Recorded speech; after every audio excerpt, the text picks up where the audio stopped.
I'm Beverly Copeland. This is the Beverly Copeland Report. Today is Thursday, March the 27th, 2013. Um,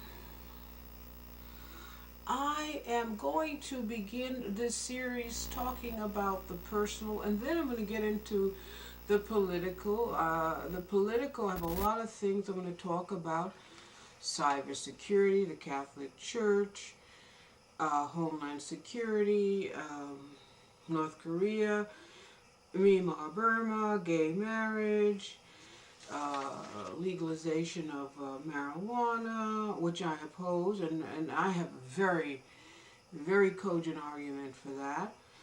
And it's police, so many stuff. But anyway, let me first talk about the personal. Get that out the way. Now, it's sort of like a narrative, really like reality TV, via narrative, not reality, yeah, via narrative, because what I'm going to do, I send these emails out, and I'm just going to read. I may make some editorial comments, but I want you, as I read these emails, and like I have consistently said, thank God I have one consistent link left to the black community now that my mom has died, and that is with Angela Davis. At least I have one consistent positive link to the black community, which is essential because I shudder to think if I had none now that my mom is dead. So, because the serial knifing of me and my mother in the back by black people, including our family in New York, it speaks volumes about how strong I am, that I have not had a heart attack or cracked up. But it speaks volumes about my inner strength and how well I have been put together psychologically, that I have not capitulated, cracked up, or had a heart attack. Although I have developed coronary disease with the death of new coronary disease with the death of my mom, and all of this pressure on me that requires that I take medicine for my circulatory pumping of my heart problem 3 times a day. I cannot stress to you the importance for me to get out of New York. I mean, I just can't stress to you the importance for me to get out of New York. I have to get out of the United States. The importance for me to relocate to Europe. I can't stress that because I feel a massive coronary coming, a massive fatal coronary coming. You know, your body speaks to you, and mine is loud and clear.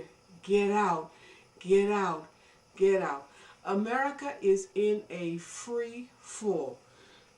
I'm going to repeat that. America is in a free fall. It's going to crash, right? And it's just falling apart. The whole world is furious with America for not holding the American political intellectual class accountable for the destruction of this country, and also for wreaking havoc on broad swaths of the rest of the world. The broader international community is furious with America for the failure of America to hold the government and the intellectuals responsible for these policies that have wreaked havoc on the rest of the world. And I have to get out because I don't support any of it. Moreover, I don't support any of it. I mean, I don't, my thinking is more in line with the Europeans, the Western Europeans. So I'm on my way out. As soon as my brother, who is the executor of my mother's estate, sells this house, I'm out of here. Because if I don't leave very soon, I feel a massive coronary coming, and that's it. Because I've been going through this now since my freshman undergraduate years as a student at Columbia University. It is so much that a body can take. I have to get out. I don't agree with these people, and I certainly am not going to get embroiled, and then they point the finger at me because I have studied economics, and business and politics. And I understand clearly and unequivocally, America cannot recover. These politicians are telling that to the American people. Why? Because they don't want the American people to hold them accountable. But but anyway, what I'm going to do first is the personal, then the political, and the economic, and the other stuff.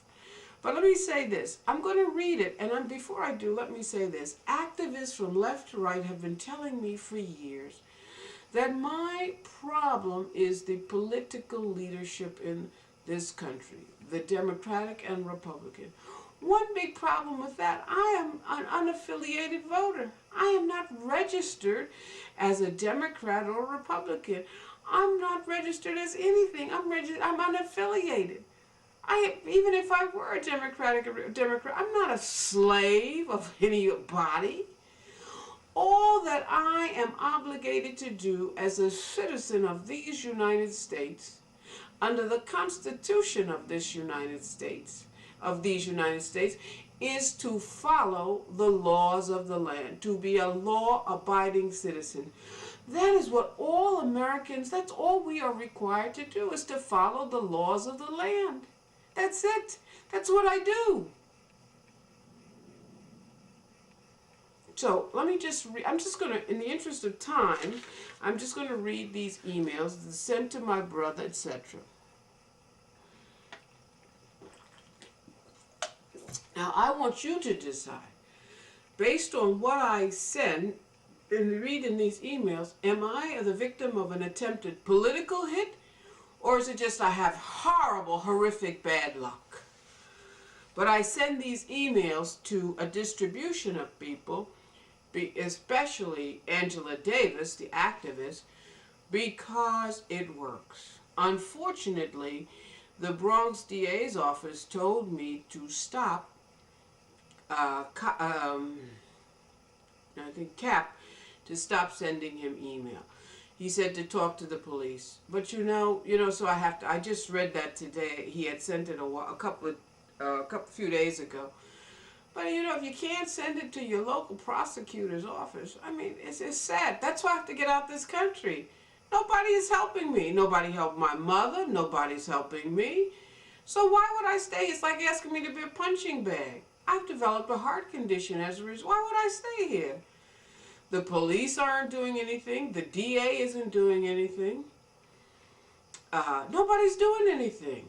So, you talk to any policeman, they say, well, if your valuables are being stolen, and they have been.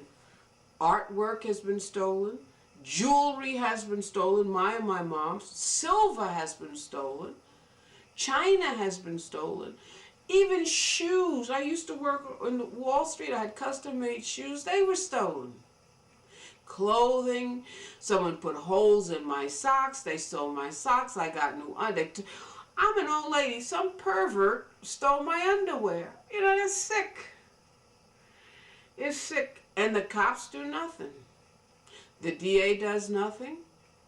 So I'd kind of be stupid to stay in this country. But I want you to decide whether you think it's a political hit or that's just the way the country is in a free fall. It's just going down the toilet.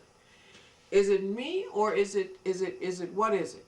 People go through my garbage. In fact, today, all right, I got this picture. I don't know if you can see it. Let me try to bring it up close. The cops don't make it. I have the security camera. This is someone. I had put, because I'm moving, I'm throwing away stuff. Someone drives up in a van, and you see him? He takes an air conditioner thrown away. He takes the scavengers. We know that. But it seems odd to me that he just knew to drive up and come and take this air conditioner and go. Later, someone was actually going through the garbage bags. Going through your garbage bags. I said, I knocked and missed, please. Don't do that. She did stop. But anyway, I gave this to, when the sanitation man came this evening, I gave it to him. Now that's something, someone driving up in a van, coming, and now like he knew it was there, came and he took the air conditioner. And it is, but anyway, I'm just going to, what time is, let's see. Oh boy. Let me just start reading. This is an email I sent to my brother on March 25th, just a few days, 27th. My brother's name is Oscar. Oscar, I have attempted to reach you several times this weekend, unsuccessfully. Therefore, I'm sending you this email as a follow-up to our last phone conversation. After I called you a few days ago, last Friday, and left voicemail messages that I had an emergency, I was pleased that you called me in less than an hour. The emergency was that in the ceiling above the upstairs bathroom that Bronx Shepherd Sony Construction renovated for our mother, water was leaking into the kitchen below on the counter and the sink, and water was leaking down from the shower wall that is part of the wall for the outside of the house, and that is also part of the renovated bathroom that Bronx Shepherd Sony Construction did for our mother. The water leaked down from the renovated shower wall, the wall in the kitchen below, including water leaked on the windows in the kitchen. In fact, the kitchen curtains became soaked from the water coming from the upstairs renovated bathroom. You should know that the problem is serious, i.e., given it has gotten much worse in a relatively short period of time, I am concerned that inasmuch as it is on the outer wall of the bathroom and runs down the outer wall of the kitchen, both which are inner parts of the exterior wall of this house, the leak could lead to a building collapse or electrical fire. Especially because just a few weeks ago, when the engineer for the people you say are buying this house came and inspected this house, and he said the leak was minor at that time.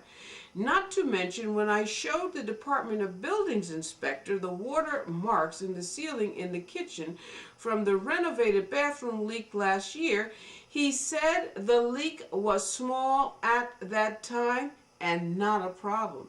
However, now it is a problem, and the leak clearly migrates over the exterior wall area for this house, which is potentially very serious, could lead to a building collapse.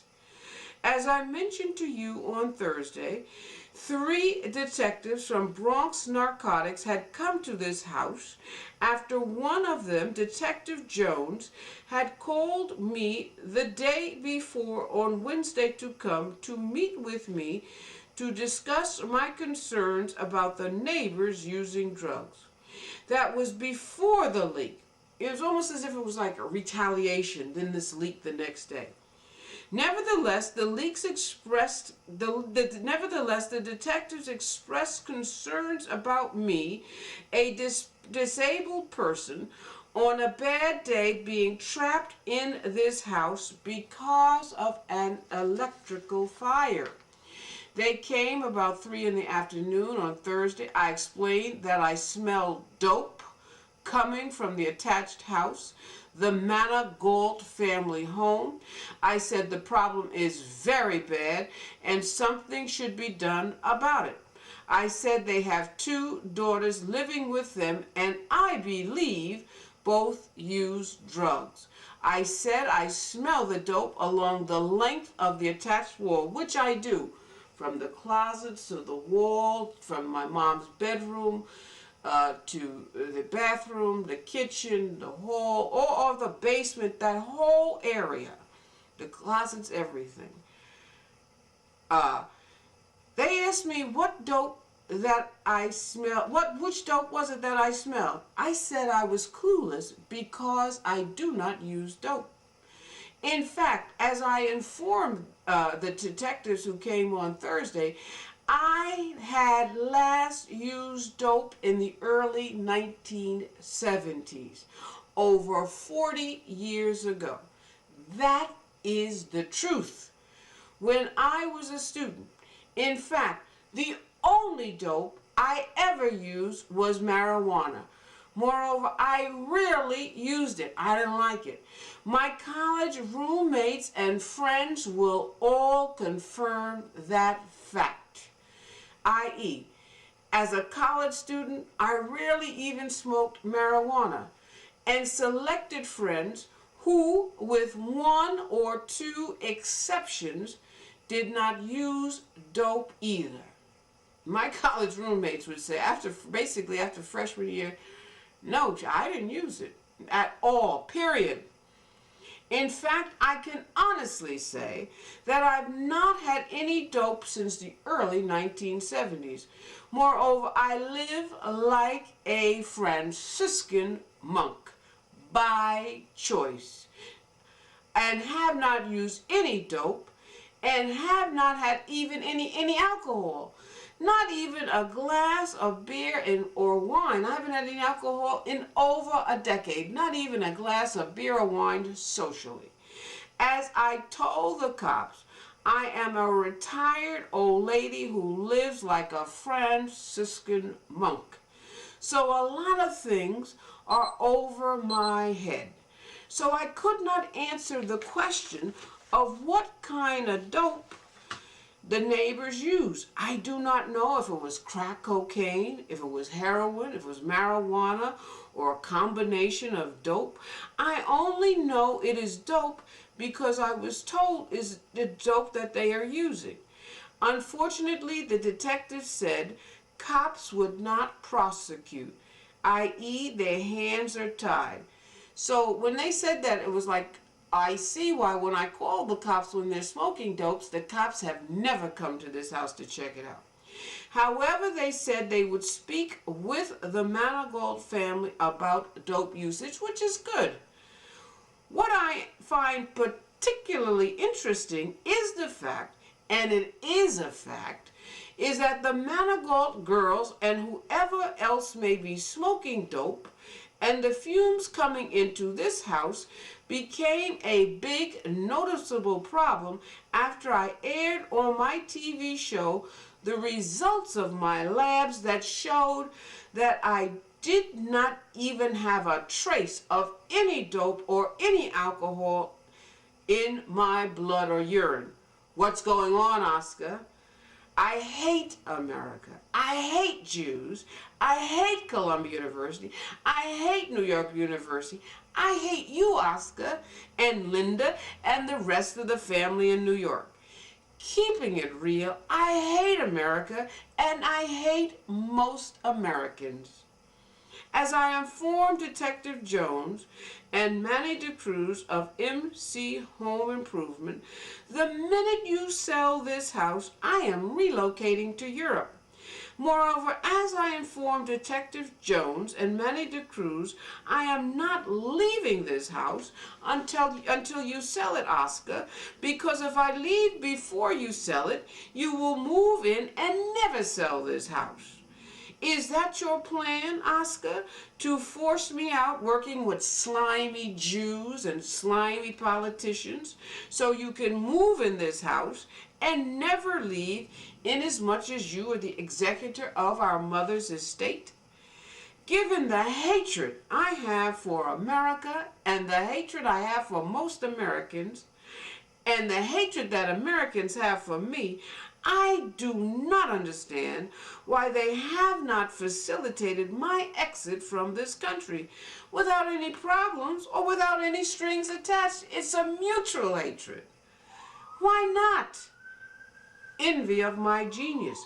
As a citizen of this country, my only obligation to America is to follow the laws of this country, which I do.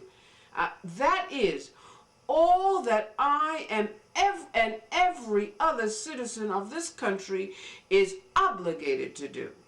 The vicious campaign to criminalize and or otherwise institutionalize me is an egregious violation of my constitutional rights. My venomous anti-Semitism is analogous to inventor Henry Ford's anti-Semitism. Ford constantly complained that Jews were always trying to use him and steal his ideas. By the way, just a few days or so after I wrote that, it was reported in the news, Michael Dell is trying to reinvent Dell computers. Now, in my generation, people who went to business school, Michael Dell was like a hero. He was like a founding father of IT, Dell and Gates. Dell Hardware, Bill Gates Software. So Michael Dell is trying to, and I have Dell computers. That's all I use. It's phenomenal what he did, starting in his dorm room in college. So now he's trying to reinvent, we talk about that, that's business jargon, to innovate, re-innovate his company. And so, because he's doing that, one of these slimy Wall Streeters is now trying to steal it from him. One of these raiders who steals companies and then does a hatchet job on them, just dismembers it. When Michael Dell, the hero of my generation, he's doing the hip, the cool, the savvy thing. He's trying to reinvent it. So this slimy Wall Street son of a bitch sees it as an opportunity to steal it from Michael Dell. I have to get out of this country. My attitude to that Wall Street crowd is and then at the same time, the same day that was announced, it was announced that the Cyprus, the government has okayed essentially a tax from either $40,000 to $65,000 on savers for these same slimy bankers. That's confiscation of that's theft. That's theft. Accounts over $100,000. That's theft. And there's no other way, no people, widows, orphan, people who've retired. Let's say they had someone on the news, an architect. He may have been in his own business. He didn't have a pension. He saved in his savings account $200,000. Now, if 60% of that is tax, that means that $80,000, he's left with $120,000. A man will save $200,000. More than that. Wait a minute. If 60% is tax, yeah, that means you give at least. I think he's only left with 80. He's left with less than. He's only left with about. He's left with less than $100,000. He's left with $80,000. Can you imagine that? This is why people have the attitudes toward that Wall Street crowd and those who Wall Street bankers. So, not to mention, the hate I have for Jews is analogous to the hate that Jews have for Nazis. So they can't complain about my hatred of them, given their venomous hate that they have for Nazis. No one tells Jews not to hate Nazis. It's considered a sign of their psychological health that Jews hate Nazis. All things considered, it is clear and unequivocally a sign of my psychological health, what they did to my mother, what they're doing to me, that I hate Jews. In fact, my firewall of hate keeps me from cracking up, it certainly does, and from having a heart attack. The same way a prisoner of war's firewall of hate keeps him from breaking or giving in to the enemy. Moreover, no human being has the right to break a law-abiding citizen. I am going to repeat that. No human being has the right to break a law-abiding citizen. It is the Jews' personal tragedy that they were so dehumanized, so broken, that they were incapable of resisting hating the Nazis, and they literally walked into the gas chambers and they walked into the crematory. Not me. I am in touch with my feelings of hatred of Jews, and I will never deny my or our great and honorable mother's personal Holocaust, because I am put together too well psychologically to do that. I know these things, Oscar, because one of the things I wanted to be in life was a psychiatrist. I'm going to repeat that. I know these things because one of the things I wanted to be in life was a psychiatrist. The importance of having a firewall as a defense for being broken, to be broken and dehumanized, to be in touch with your feelings of hate, and it should be hate appropriate to the situation. You should not have that kind of venomous hate for minor infractions or violation of you. But egregious, serious, like the murder, like sexual sadism on my great and honorable mother, like smearing and defaming and me and my great and honorable mother, my mother who gave back so much to this community, for a little garbage, slime, filth, not qualified to scrape the shit off my mother's shoes. In terms of Martin Luther King's criteria, in terms of the content of their character, not qualified to scrape the shit off my mother's shoes, being allowed by slimy Jews and slimy politicians to degrade, demean, bully her, because my mother was more of a Christian than anyone I knew, because she constantly turned the other cheek. And it was painful for me to bear witness to my mother's Christianity, to her turning the other cheek, not me.